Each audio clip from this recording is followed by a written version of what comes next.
Kemudian Nabi kata pula, wa ataqawa ma'akuma, dan saya juga menjadi saudara kepada kamu dua. Nah, mimpi Nabi sebut macam tu. Mimpi jumpa Nabi ni mimpi benar. Man ra'ani fil manam faqad ra'al haq, kata Nabi. Mimpi benar. Dan mimpi ni pula Syekh Mustafa Bakri, ni bukan orang biasa. Karena syaitan mustahil menyerupai Nabi SAW. Mustahil. Kalau berupa jadi Nabi saja, terus terbakar pada waktu itu. Dan ini disebut oleh Nabi dalam hadis sahih.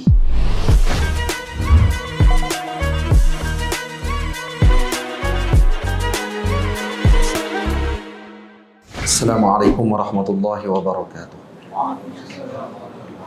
Alhamdulillahi rabbil alamin, wassalatu wassalamu ala asyrafil mursalin sayyidina wa nabiyyina Muhammad ibn Abdullah rasulil amin wa ala alihi wa ashabihi wa man tabi'ahum bi ihsanin ila yaumiddin. Subhanaka la ilma lana illa ma 'allamtana innaka antal alimul hakim. Rabbi shrah li sadri wa yassir li amri wahlul 'uqdatam min lisani yafqahu qawli. Rabbi yassir wa la tu'assir. Rabbi tammim bi khair wa ba'd. Saya muliakan lagi saya hormati Fadil Ustaz Merusi Majlis. Saya hormati Tuan Imam, Tuan Bilal, ahli jawatan kuasa Masjid Mu'azzam Shah, juga AJK Surau Taman Akasia ini, ibu ayah, abang, kakak-kakak, para pelajar, para santri yang dirahmati Allah Subhanahu wa taala sekalian. Kita bersyukur kepada Allah Subhanahu wa taala dengan kurnia dan limpah daripada Allah dapat sama-sama kita berkumpul pada malam ini, memulakan pengajian pertama kita di sini menggunakan dua buah kitab. Yang pertama, Risalah Tasawuf yang saya telah terjemahkan dua risalah, iaitu Risalah Usul karangan Imam Zarruq dan Hikam Qurdiyah. Dan cuma kita akan baca Hikam Imam Qurdi, yang kalau dalam tulisan, dia semua dalam tulisan Jawi ni, ini pada muka surat yang ke-25. Daripada situ ada 50 hikmah, kalam-kalam hikmah daripada Al-Imam Qurdi radhiyallahu ta'ala anhu, yang nanti kita akan baca kitab tersebut sepanjang pertemuan kita di sini. Kemudian kitab kedua yang kita baca adalah Mukhtasar kepada Bulughul Maram, hadis hukum, yang dikarang oleh Syekhul Islam Zakaria Ansari radhiyallahu ta'ala anhu. Jadi dua buah kitab ini kita akan baca. Cuma Mukhtasar Bulughul Maram itu tidak ada kitabnya. Ayah kena bawa kitab lah, bawa buku kosong, tulis. Ngaji macam tu lah. Ngaji kalau tak bawa kitab, tak bawa pen, main menadah telinga, dipanggil mendengar. Dia tak panggil mengaji tu, dia panggil main mendengar. Dapat pahala, tapi tak sama dengan orang yang menulis, yang mencatat pengajian tersebut, walau dia tak faham sekalipun. Dan dua kitab ni kita akan baca insya-Allah. Saya akan bahagi masa dua tu lah, setengah jam ini atau setengah jam yang satu lagi. Di dua kitab kita akan baca Hikam Imam Qurdi. Ini bukan Hikam Imam Ibn Athaillah As-Sakandari, ini Hikam Imam Qurdi, Mahmud Qurdi radhiyallahu ta'ala anhu. Nanti saya akan ceritakan manaqib beliau, kisah hidup beliau, siapa beliau yang kita pilih untuk baca kitabnya ini. Yang kedua, kitab Mukhtasar Bulughul Maram, yang nama kitab tersebut adalah Fathul Allam, yang disyarahkan oleh Al-Imam Zakaria Ansari. Cuma saya tidak baca syarah tadi satu persatu, saya akan terus syarahkan dalam bentuk bahasa Melayu kita dan diambil faedah pada setiap hadis-hadis yang kita baca tersebut. Tamam. Yang seterusnya, yang kedua, pengajian kita ini menggunakan kitab. Sama ada ibu ayah akan bawa kitab selepas ni, Bulughul Maram.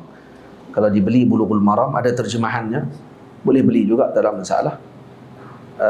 Yang ada di maktabah ataupun di perpustakaan tempat penjagaan kitab, boleh beli. Ada yang diterjemah oleh Syekh Idris Marbawi rahimahullahu ta'ala, pengarang Bahrul Mazi. ada karang kitab Bulughul Maram, syarahnya terjemahnya. Cuma kita tak baca hadis dalam Bulughul Maram satu persatu. Kita akan baca mukhtasar. Mukhtasar maksudnya ringkasan kepada kitab tersebut yang diringkaskan oleh Syekhul Islam Zakaria Ansari, murid kepada pengarang kitab Bulughul Maram, Imam Ibn Hajar Al-Asqalani. Bulughul Maram hadisnya ada 1000 lebih. Fathul Alam ni hadisnya ada lebih kurang 500 lebih. Jadi dia ikhtisarkan setengah hadis, tidak ada dalam kitab tersebut. Tapi faedahnya besar. Sebab tu kita ambil dua-dua sekali dalam pengajian kita di sini. Saya sebab sebulan sekali saja di sini. Jadi satu kitab saja asa rugi pula baca dua tu. Nah. Dan kitab tadi telah dihadiahkan. Ada orang dah bagi kepada kita hadiah. Dari 50 buah. Jadi saya dah bagi tadi, bagi tahu 25 untuk orang lelaki, bagilah setengah lagi untuk orang perempuan. Ibu-ibu kita di belakang pun dapat juga kitab tersebut. Eloknya kalau kata yang boleh berkeyakinan untuk mai kelas ni tidak berhenti, bawa kitab ni.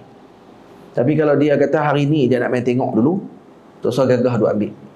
Dosa, faham? Dia kena bagi balik kitab tadi kepada orang yang nak mai selalu. Lagi selamat.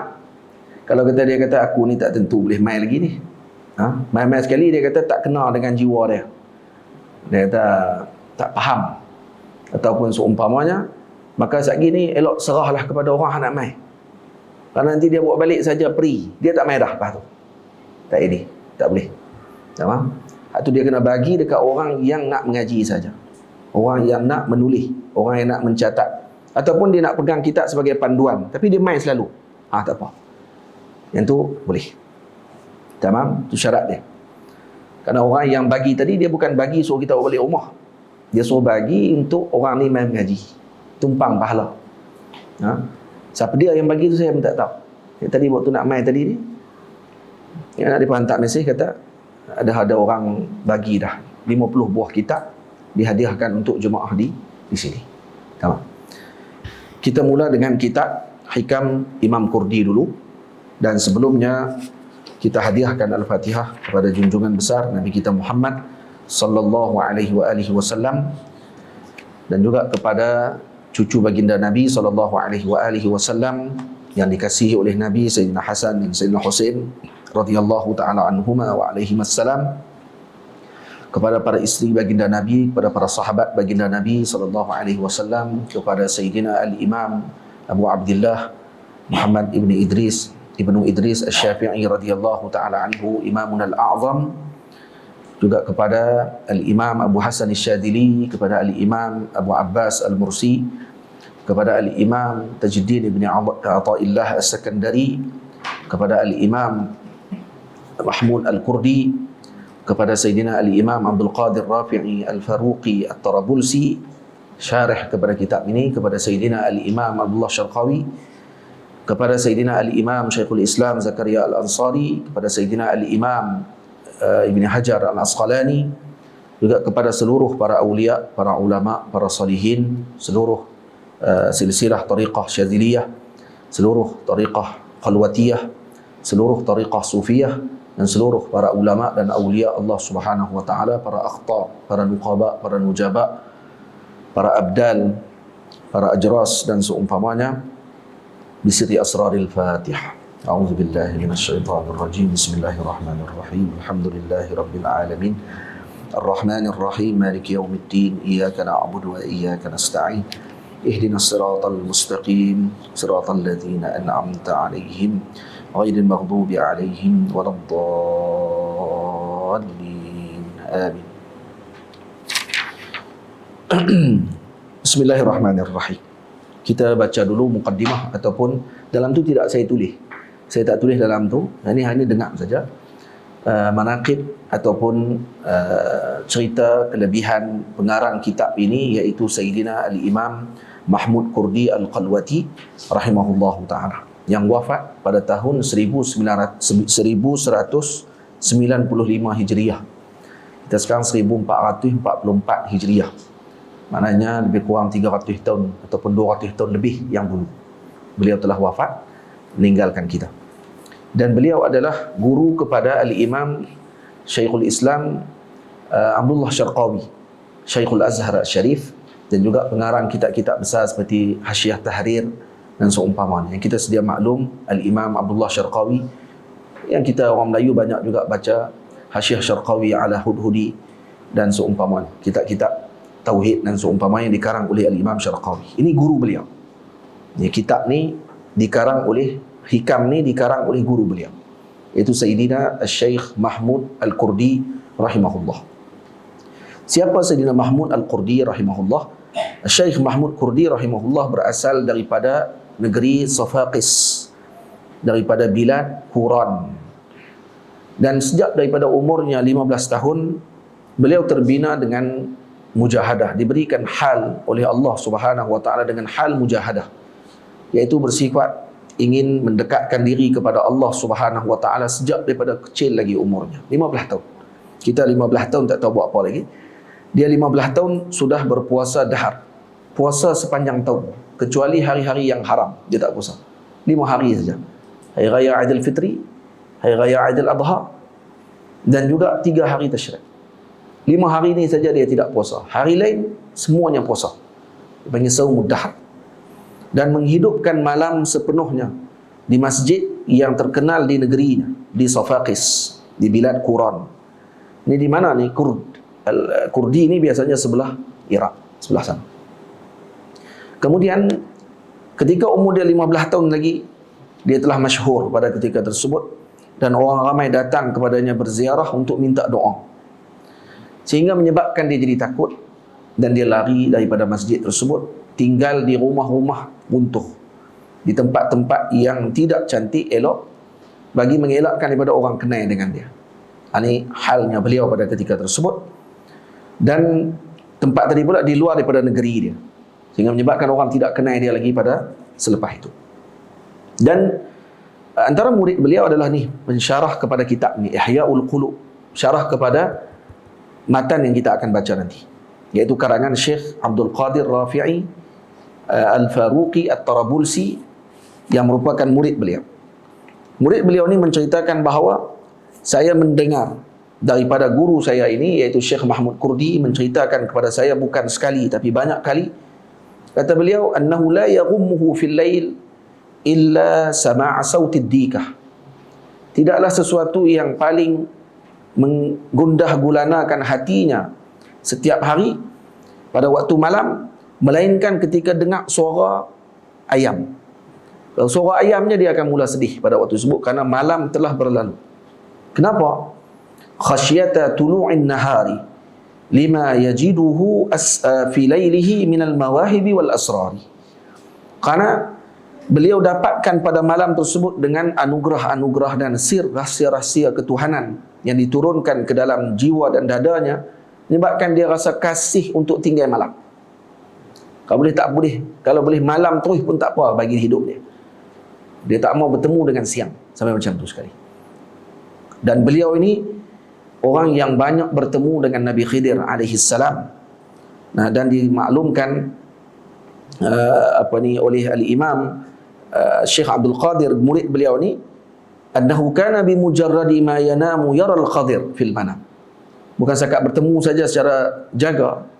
Nah, dan ini berlaku disebut oleh Al-Imam Abdul Wahab Sya'rani, pertemuan para ulama dengan Nabi Khidir ini ramai yang pernah bertemu dengan Nabi Khidir alaihi salam.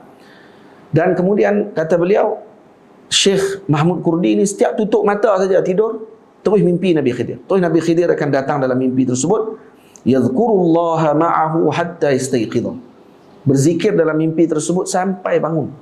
Maknanya hidup dia waktu jaga pun zikir, waktu tidur Nabi Khidir pula main zikir pula dalam mimpi dengannya, sampai bangkit tidur balik. Ini hidup dia macam tu. Dan dia tidak pernah, kata Imam Abdul Qadir Al-Faruqi At-Tarabulsi, kata beliau, guru beliau ini, Syekh Mahmud Qurdi ini, tidak pernah meninggalkan zikrullah sama ada tidur ataupun jaga.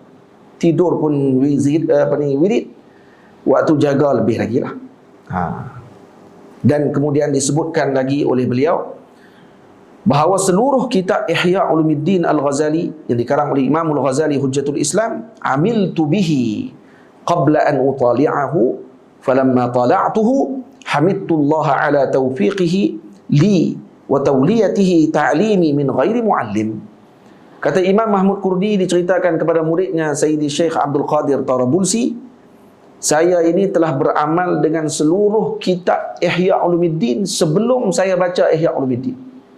Ihya Ulumuddin karangan Imam Ghazali, kata beliau, saya tak pernah buka lagi kitab tersebut. Tapi bila saya buka baca, rupanya saya dah beramai dah semua yang disebut oleh Imam Ghazali dalam kitab tersebut. Dan kata beliau, aku bersyukur kepada Allah dengan taufik yang Allah Ta'ala beri kepada aku dengan melakukan amal kebajikan, dan diberi tauliah kepada beliau belajar tanpa ada guru. Pada ketika tersebut diajarkan terus, diberi ilham oleh Allah Subhanahu Wa Ta'ala kepada beliau.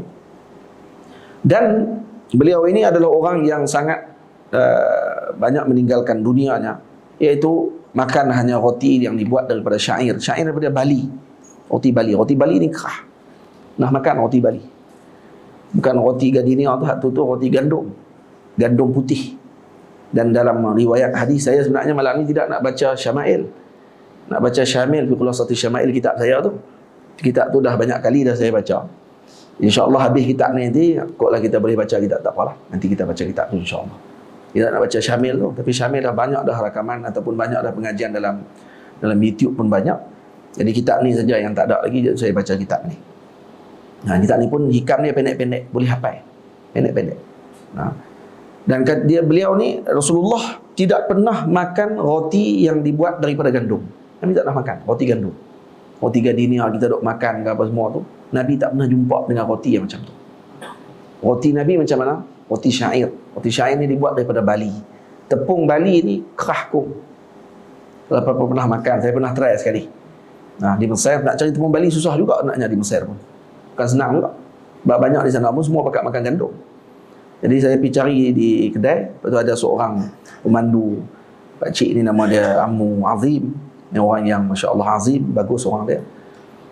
Dan dia ni tolong beli dekat saya syair. Di kampung dia ada jual, dia kata. Dia beli kat saya sekilo. Jadi saya balik, saya buat roti. Bubuh yeast. Sampai berapa bungkus, tak naik-naik. Dia orang takut rosak. Kita buat sekali lagi. Bubuh yeast lagi. Memang tak naik. Rupanya roti gandum ni jenis tak boleh bubuh yeast. Lepas tu bila saya bubuh yeast jadi masam lah pula. Kemudian saya tak bubuh yeast, masak macam biasa. Bila bubuh dalam oven, Allahu Akbar, kerah keluar dengan batu. Kahkong. Mana boleh makan ni macam ni? Cicah dengan ayam tak lepas ni. Roti kerah. Itu roti yang dimakan oleh Nabi SAW. Dan kemudian ada lagi Nabi buat apa? Dipanggil, dia dalam bahasa Arab panggil apa? Ada makanan yang dimakan oleh Nabi SAW. Apa dia makanan tu? Ada siapa ingat?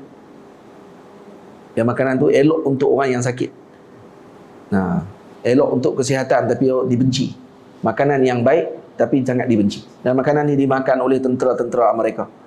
Ada seorang murid kepada Syekh Mutawalli Sya'rawi, temu dengan seorang tentera Amerika dalam kapal terbang. Nak pergi ke mana tak tahu, dia duduk sebelah bekas tentera Amerika. Badan tinggi, tegak. Tanya makan apa? Itu dia makan tu. Dia? Kesukaan Jamil. Aduh, makan apa? Talbinah.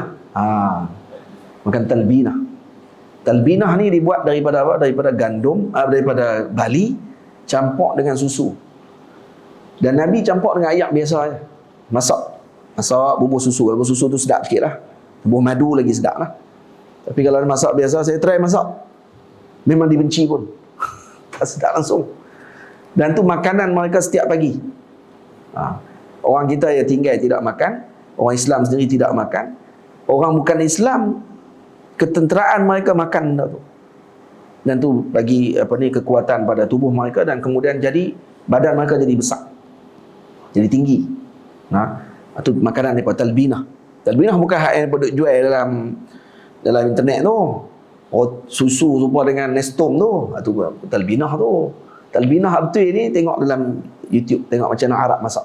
Tulis talbinah. Tu. Yang ni yang pernah disebut oleh Nabi kepada para sahabat. Ini makanan yang baik tapi dibenci. Benci kerana tak sedap. Saya try semua dah. Makan dah. Pada Nabi makan, try makan. Kalau buka dalam Syama'il ada bab makanan Nabi suka makan tu, saya try tengok buat. Ya Allah, macam mana baginda sallallahu alaihi wasallam yang diberikan oleh Allah miftah khazainil ard, mafatihil ard was samawat, kunci langit dan bumi, makanan Nabi macam tu saja. Kita kedai makan mana tak berhenti, dan kedai makan kalau tak sedap babat tak berhenti dah. Nabi cari hak sedap saja. Nabi SAW makanan Nabi cukup biasa. Sayyidatina Salma tukang masak Nabi, ketika mana datang Sayyidina Husain, Sayyidina Hasan kepada beliau untuk minta masak makanan yang disukai oleh Nabi, maka dia kata tak ada orang makan dah makanan tu hari ni. Hari itu bila? Zaman sahabat. Selepas Nabi wafat pun tak ada orang makan dah makanan tu. Kata para cucu Nabi SAW, kami nak makan juga yang Nabi makan. Akhirnya dia masuk dengan rempah ratus dekat dalam tepung bali. Tepung bali. Gui kacang tu, saya tengoklah makanan tu disebut semua. Dia punya ingredient dia punya ramuan dia tadi disebut. Masuk dengan jintan, masuk dengan rempah ratus ni sikit. Kemudian masuk dengan tepung bali. Tak rasa apa. Jadi dengan cok goreng tu pun cucok goreng daripada tepung bali memang kerah kum. Dan itu yang dimakan oleh Sayyidina Rasul sallallahu alaihi wasallam. Tamam. Itu bukan goreng. Dia hanya kacau diletakkan dengan air, dikacau jadi macam lembut sikit. Yang itu dimakan oleh baginda Rasul sallallahu alaihi wasallam. Dan ni Al-Imam Mahmud Qurdi juga suka makan dengan roti yang dibuat daripada bali. Dan di rumah beliau ada dia buat khusus untuk diri dia saja bali. Orang lain makan dengan gandum, dia makan dengan bali. Sampai ada seorang abang dia marah kepada dia, kata, mujahadah apa sangatlah, makanlah macam orang lain makan. Marah dia. Sebabkan kerana dia tidak makan seperti mana orang lain makan. Dan waktu ketika mana umurnya 19 tahun ataupun 18 tahun, maka dia melihat pada ketika tersebut di dalam mimpi, ataupun dia lihat di negerinya ada seorang syekh namanya Syekh Muhammad Hafnawi. Syekh Muhammad Hafnawi rahimahullahu ta'ala, dikatakan kepada beliau di dalam isyarah bahawa itulah guru beliau yang akan mendidik beliau. Lalu beliau pun terus pergi bertemu dengan Syekh Muhammad Hafnawi dan belajar dengan beliau dan mengambil keilmuan dengan beliau. Tapi sebelum tu, Al-Imam Mahmud Qurdi telah mengambil wirid dengan gurunya Syekh Qusairi. Syekh Qusairi telah bagi ijazah kepadanya untuk wirid. Jadi ketika dia berada di bawah tarbiyahnya Syekh Muhammad Hafnawi, dia minta izin kepada Syekh Hafnawi. Dia kata, wahai tuan guru, inni asluku ala yadaik, saya ni akan berjalan di bawah tarbiyahmu wahai guru. Walakinni la aqdiru ala tarki awradi Syekhil Qusairi, tapi saya tak mampu untuk meninggalkan wirid yang telah saya ambil daripada guru saya Syekh Qusairi. Jadi boleh tak kalau tuan guru izinkan saya untuk saya baca wirid guru saya tersebut yang dah wafat, yang saya ambil dengan beliau, tapi saya berada di bawah tarbiyah tuan guru. Maksudnya ni macam duduk pondok orang lain, tapi duk beramai lagi dengan wirid tok guru dulu, hak di pondok yang satu lagi. Jadi kata Imam Muhammad Hafnawi melihat kepada kebenaran apa yang disebut oleh muridnya tadi, Syekh Mahmud Qurdi, yang masih kecil waktu tu, umur 19 tahun. Masih muda lagi maksudnya. Dia melihat kebenaran pada ucapan tersebut dan dilihat dengan mata hati muridnya tadi yang benar pada ucapannya, maka dibenarkan dengan perkara tersebut. Sampailah Syekh Hafnawi meninggal, kemudian dia pergi pula mengaji di Mesir, bertemu dengan Syekh kepada guru beliau, iaitu Syekh Mustafa Al-Bakri rahimahullah. Saya baru ni ke Mesir tahun lepas kalau tak silap saya ke Mesir bersama dengan mak saya, dengan adik-beradik saya ada seorang dua. Dan saya pergi ke sana, dan kemudian sebab dah beberapa tahun saya tak ke Mesir selepas balik Covid hari tu ni, pergi jumpa balik dengan guru-guru, sempat saya karang kitab ni yang kitab ni Hikam Imam Qurdi ni, 50 hikam ni saya terjemah waktu di musafir tersebut. 50 hikam ni saya terjemah waktu di Mesir, lebih kurang dalam 2 minggu. Setiap hari saya terjemah sikit-sikit, lebih kurang dalam 4-5 hari khatam di terjemahan tersebut. Dan saya baca kitab ini di depan maqamnya Al-Imam Mustafa Al-Bakri dan maqam Al-Imam Al-Qurdi, dan saya lawat juga maqam Sayyidina Al-Imam Abdullah Syarqawi, dan dibaca kitab ini sehingga selesai. Dan saya baca juga kitab ini di depan guru saya Maulana Syekh Ali Saleh hafizahullah ta'ala di rumah beliau sehingga selesai. Jadi ada 3 kali lebih kurang khataman kitab ni waktu saya di Mesir lebih kurang 2 minggu, dibaca di depan maqam sahibul maqam sendiri, guru beliau, pensyarah kepada kitab beliau, murid beliau, dan dibaca di depan guru saya Syekh Ali Saleh di rumah beliau di Bab Zuwilah di belakang Al-Azhar Al-Syarif. Alhamdulillah kitab ni dibaca lebih kurang dalam 2 kali atau 3 kali dibaca. Alhamdulillah. Dan ketika mana dia bertemu dengan gurunya Syekh Mustafa Al-Siddiqi, kerana Syekh Mustafa Al-Bakri ini adalah cucu kepada Sayyidina Abu Bakar Siddiq, maka digelar As-Siddiqi. Dan Syekh Mustafa Al-Bakri rahimahullah sangat mencintai Imam Kurdi ini kerana melihat pada salahnya, kebaikan beliau, futuh yang Allah Ta'ala beri kepada beliau, kemuliaan dan juga kewalian beliau sudah zahir sejak pada muda lagi. Jadi bila dia tengok banyak sangat Syekh Mustafa Al-Bakri ni, walaupun Mustafa Al-Bakri tengok murid dia tadi ni banyak wirid bukan dengan wiridnya beliau, tapi wirid dengan wiridnya guru beliau dulu. Gurunya yang terdahulu, ini Syekh Husairi. Maka kata beliau kepada Syekh Mustafa Al-Bakri, Syekh Mustafa Al-Bakri kata kepada Syekh Mahmud Kurdi, dipanggil anak murid dia, Maizat.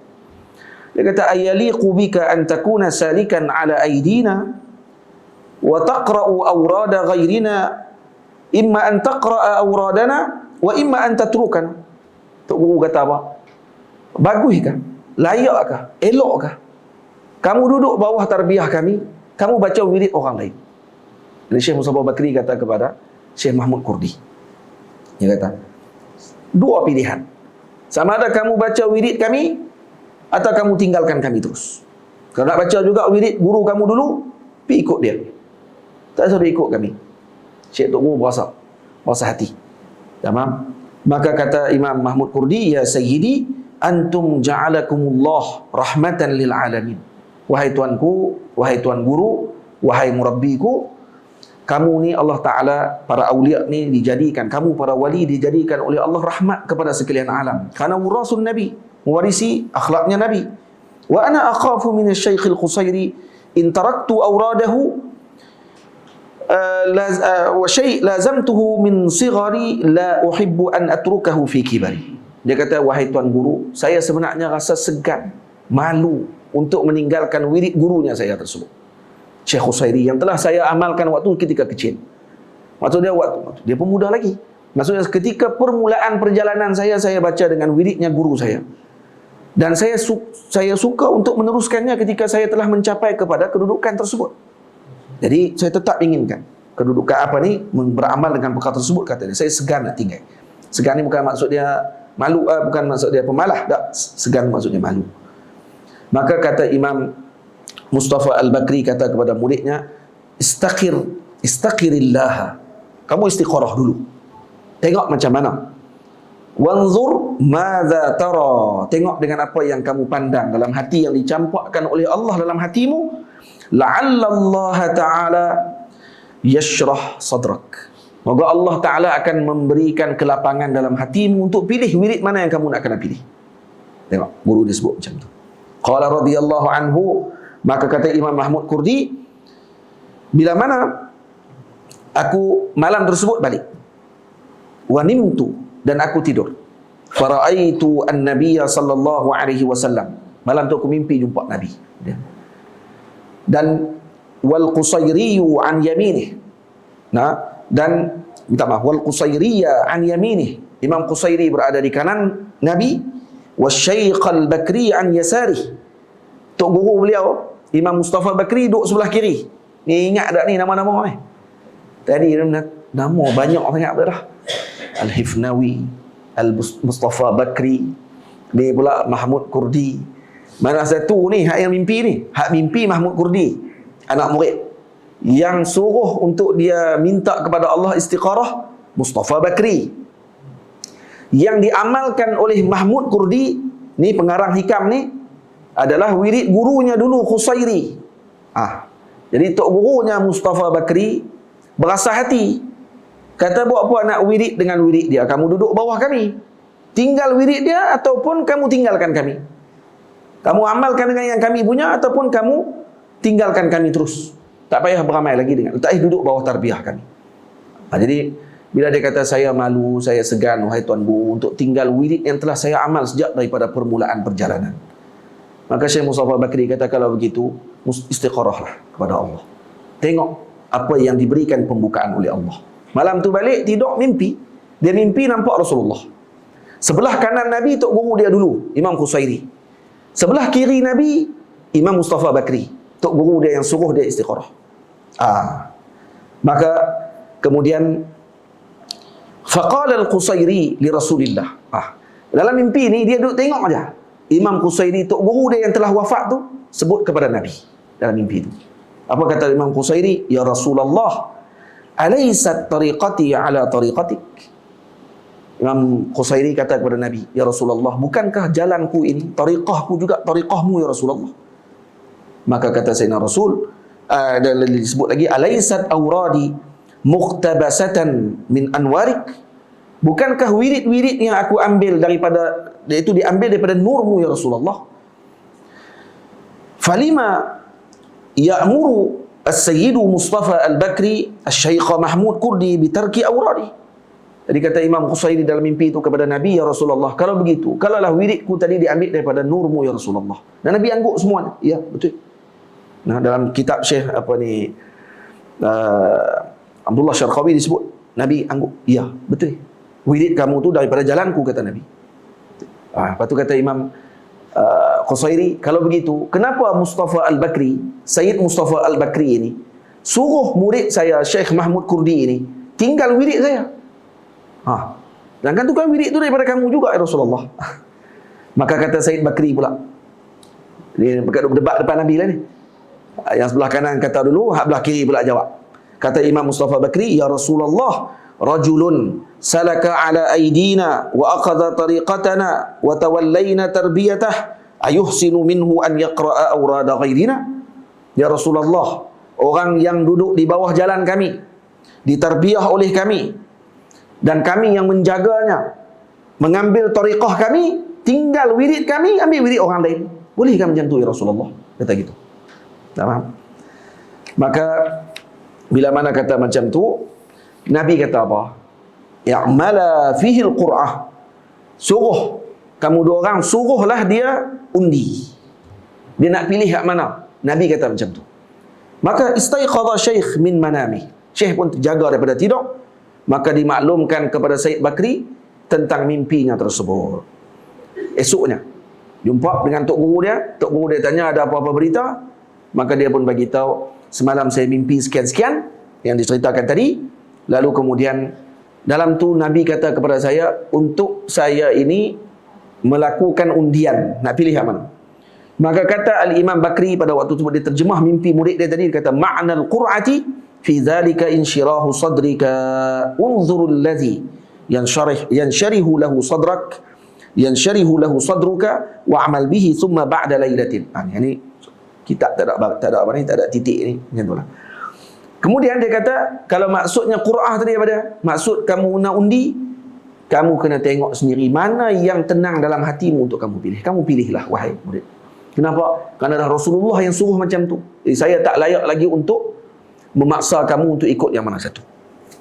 Maka malam tersebut, ataupun 2 malam selepas itu, ataupun 3 malam selepas itu, dalam riwayat diceritakan, beliau bermimpi pula. Syekh Mahmud Kurdi mimpi lagi bertemu dengan Sayyidina Al-Imam Sayyidina Abu Bakar Siddiq, Khalifatul Rasul. Jumpa dengan Sayyidina Abu Bakar pula. Apa kata Sayyidina Abu Bakar radhiyallahu anhu? Sayyidina Abu Bakar kata, ya Mahmud, khalik ma'a waladi Sayyid Mustafa. Wahai Mahmud, duduk dengan anakku Mustafa Al-Bakri. Mustafa Al-Bakri cucunya beliau, cucu Sayyidina Abu Bakar. Duduk dengan cucuku, kata beliau.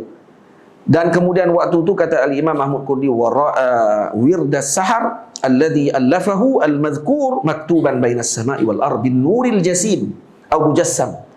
Kata beliau, waktu itu saya nampak wirdus sahar. Wirdus sahar ni wirid yang dikarang oleh Mustafa Al-Bakri, ditulis di antara langit dengan bumi dengan nur yang mujassam. Nampak nur tu macam jisim, macam bentuk tiang besar-besar ni, tulis di langit, antara langit dengan bumi pada waktu tersebut. Dan setiap hurufnya semisal bukit. Maka terbukalah hatiku oleh Allah pada ketika tersebut untuk aku beramal dengan wirid guruku iaitu Sayyid Mustafa Al-Bakri. Tamam. Dia bangkit pagi esoknya, maka dia maklumkan pada ketika tersebut kepada gurunya maka gurunya dia mengambil juga sedikit daripada wirid gurunya yang dulu, tetapi mengikuti dengan arahan Sayyidina Abu Bakar radhiyallahu taala anhu dalam mimpi tersebut, lalu beliau beramal dengan wirid yang diambil daripada gurunya tadi. Tamam. Satu cerita last. Malam ni kita tak baca lagi ni. Malam ni cerita Syekh Mahmud Kurdi saja. Siapa dia? Orang-orang dia ada ta'alluq hati kita dengan kitab ni. Siapa Syekh Mahmud Kurdi ni? Bukan orang biasa. Syekh Mahmud Kurdi diceritakan bahawa satu malam beliau bertemu dengan Nabi SAW. Dan dia tengok pada malam tersebut para awliya, para sufi berada pada malam tersebut bersama dengan Sayyidina Rasul SAW. Dan pada waktu tersebut dia jadi hal yang luar biasa pada hari tersebut. Lalu dia balik dan kemudian dia dengar ada satu suara hatif. Hatif di sini kalau dalam ilmu sufi sama ada Sayyidina Khadir, kata Imam Abdul Wahab Sya'rani, ataupun malaikatullah, malaikat ataupun Nabi Khidir. Dipanggil hatif. Hatif ni macam suara yang didengar. Jadi dia dengar suara tersebut di antara langit dengan bumi, disebut, ya Syekh Mahmud, lailatuka qubilat indallah. Malam kamu ini diterima di sisi Allah Subhanahu wa taala. Maka malam tadi dia mimpi jumpa dengan Nabi, dan Nabi kata kepada beliau, ya Syekh Mahmud, lailatuka qubilat indallah. Dalam mimpi pun Nabi sebut macam tu juga. Malam ini kamu diterima. Amalan kamu diterima wahai Syekh Mahmud. Wahat iyadaka hatta ujazik. Kata dia, bagi tangan kamu sampai saya boleh salam dengan kamu dan bagi kepada kamu izin, kata Nabi. Fa aqadha sallallahu alaihi wasallam bi yadi Syekh. Nabi ambil dalam mimpi tu, pegang tangan beliau, pegang tangan Syekh Bakri, Mustafa Al-Bakri, dan kemudian Nabi tangan dia berada di tengah-tengah. Dia ambil tangan, pegang tangan Syekh Bakri, Mustafa Bakri, Nabi letak tangan di atas. Bila letak macam tu, maka Nabi kata apa? Uridu an uqawi bainaka wa baina Sayyidil Bakri. Saya ingin mempersaudarakan antara kamu, kata Nabi dalam mimpi itu, antara kamu dengan guru kamu. Mempersaudarakan. Macam Nabi saudarakan antara Aus dengan Khazraj. Kemudian Nabi kata pula, wa ataqawa ma'akuma, dan saya juga menjadi saudara kepada kamu dua. Dalam mimpi Nabi sebut macam tu. Mimpi jumpa Nabi ni mimpi benar. Man ra'ani fil manam faqad ra'al haq, kata Nabi. Mimpi benar. Dan mimpi ni pula Syekh Mustafa Bakri. Ini bukan orang biasa. Karena syaitan mustahil menyerupai Nabi SAW. Mustahil. Kalau berupa jadi Nabi saja, terus terbakar pada waktu itu. Dan ini disebut oleh Nabi dalam hadis sahih. Dan kemudian bila Nabi letak tangan macam tu, Nabi kata, dan aku juga ingin menjadi saudara kepada kamu berdua, ataqawa ma'akuma. Kemudian Nabi kata apa? Ini yang belakang sekali Nabi sebut. An-naji minna yaquz biyadi akhi. Yang berjaya nanti di akhirat, siapa yang masuk syurga dulu, dia kena pegang tangan saudara dia, tarik masuk syurga sekali. Siapa yang sebut ni? Yang sebut Nabi. Siapa lagi yang selamat kalau bukan Nabi sallallahu alaihi wasallam? Bila sebut saja tu, jaga daripada tidur. Seronok sungguh dengan mimpi tadi dan perkataan Nabi tadi. Sampai Nabi sebut ataqawa ma'akuma. Saya akan jadi saudara kamu berdua. Nabi mengaku sebagai saudara angkat kepada mereka berdua. Itu dia. Maka dia bangkit tidur pada pagi tersebut dengan keadaan sangat gembira. Dan malam hari tersebut dia terlewat sikit pilawat guru dia kerana malam tak tidur. Dia tertidur selepas daripada wirid beliau, tertidur pada pagi tersebut. Lepas tu sampai Tok Guru dia Syekh Mustafa Bakri hantar utusan, wakil untuk mai jemput dia, mai jumpa dengan Syekh. Dia pun mai jumpa. Bila mai jumpa, maka Syekh pun kata kepada dia, ma abta'aka al-yawm an ziyaratina. Kenapa kamu lambat sangat hari ni wahai Mahmud untuk datang lawat kami?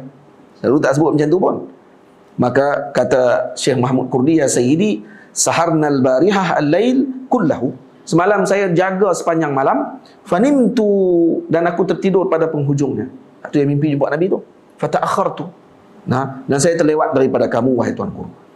Maka Tok Guru kata, hal min bisyarah? Ada berita gembira tak semalam? Tok Guru wali. Tok Guru tahu dah. Tok Guru pun nak dengar juga berita gembira tu. Hak semalam lihat Nabi mempersaudarakan mereka berdua. Jadi dia pun nak dengar berita tu. Dia kata, ada berita gembira semalam? Kata dia, ya Sayyidi al-bisyarah indakum. Syekh Mahmud Kurdi kata, berita gembira tu ada di sisi kamu wahai tuan guru.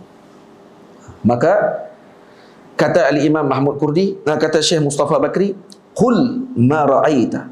Nah, cerita kat saya mimpi kamu semalam. Tok Guru cerita, Tok Guru tahu awal lagi. Cerita mimpi kamu semalam. Maka fata'ajjabtu min zalik. Kata Syekh Mahmud Kurdi, aku terkejut. Macam mana dia tahu aku mimpi semalam?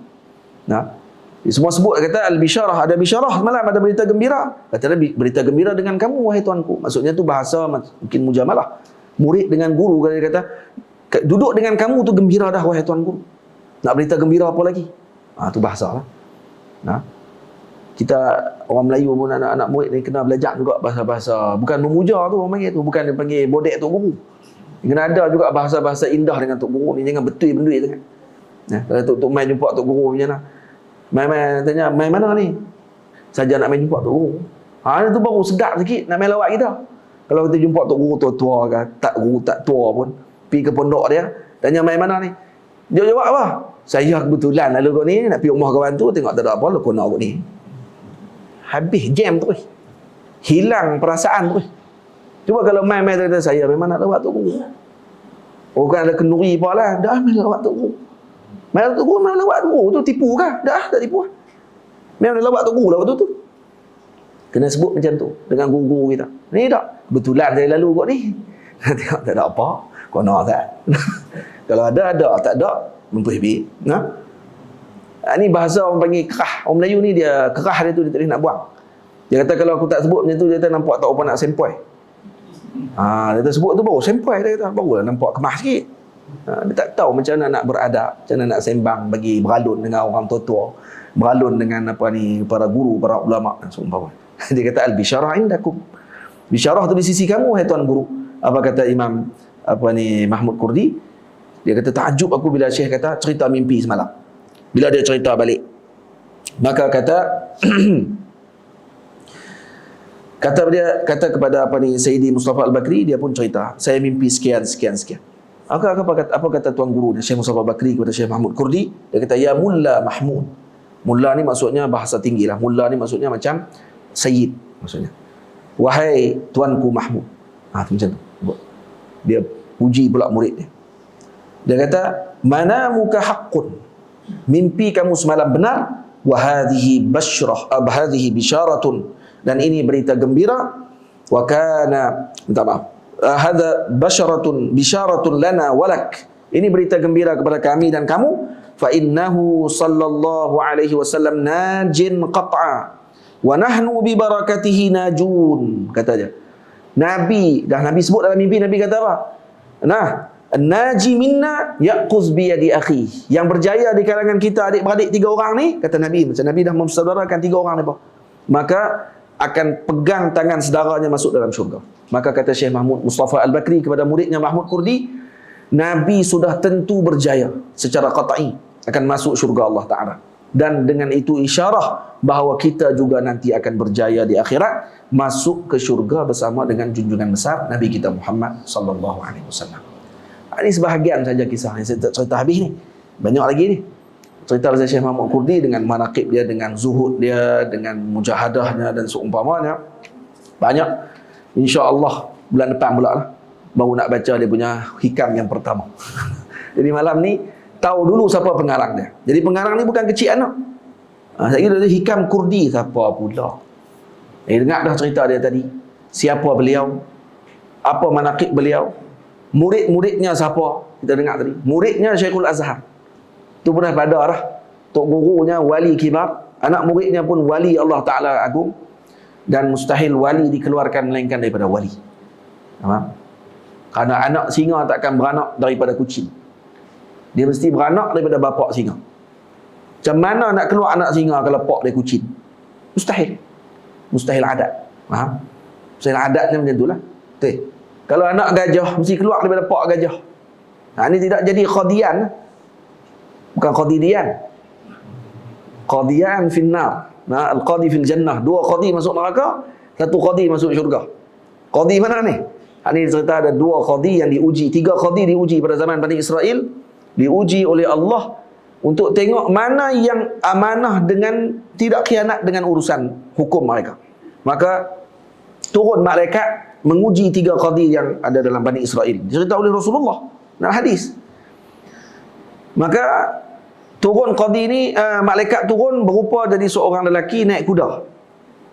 Nampak seorang lelaki tengah duk bagi minum lembu dia tepi telaga. Lembu tu ada anak lembu lah. Jadi bila dah minum, malaikat ni dengan kelebihan yang Allah Ta'ala bagi, panggil anak lembu tu mai ikut kuda dia. Lepas tu dia mengaku anak lembu tu anak kuda. Marahlah tuan lembu. Tuan lembu kata, mana boleh tu anak lembu saya. Dia kata, apa pula anak lembu kamu punya? Dia kata, ni dia ikut saya. Jadi anak kuda.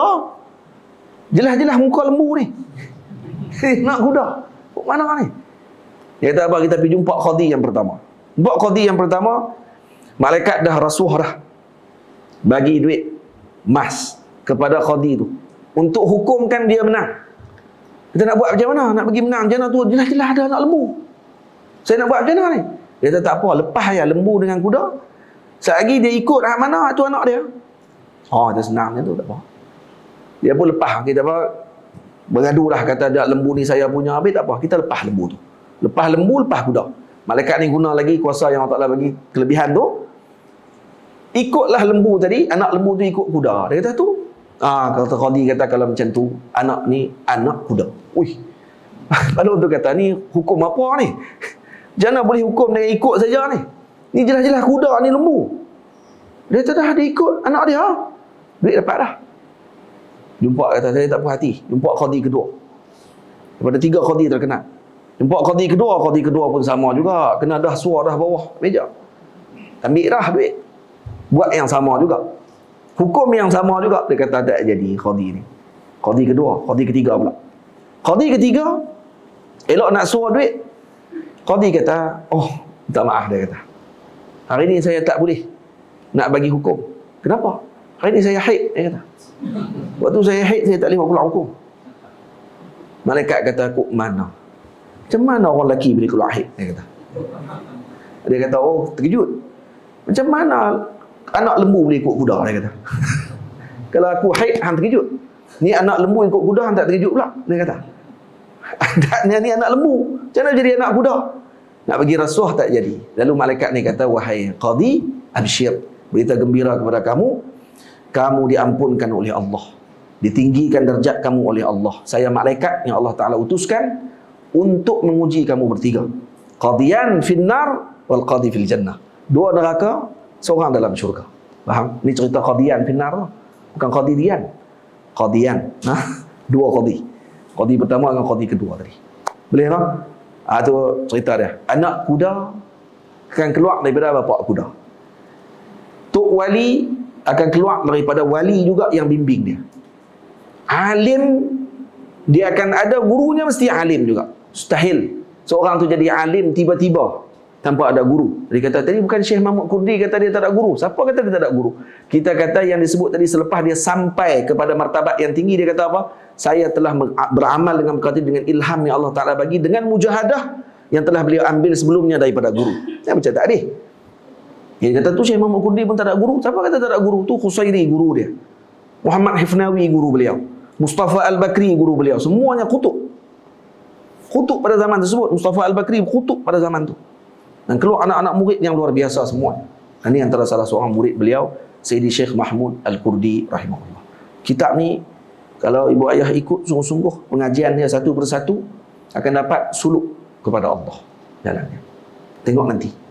Kita akan baca nanti. Sekarang kita tahu dulu, bagi ada ta'alluq hati kita dulu dengan penulisnya. Moga dengan madatnya beliau, pertolongan dan juga kasih daripada Allah, dengan berkat baik sangka kita dengan awliya Allah Ta'ala, Allah Ta'ala akan bagi kefahaman kepada kita insya-Allah Ta'ala. Tamam? Baik. Wa sallallahu ala sayyidina Muhammad wa ala alihi wasahbihi ajma'in. Alhamdulillahirabbil alamin. Assalamualaikum warahmatullahi wabarakatuh.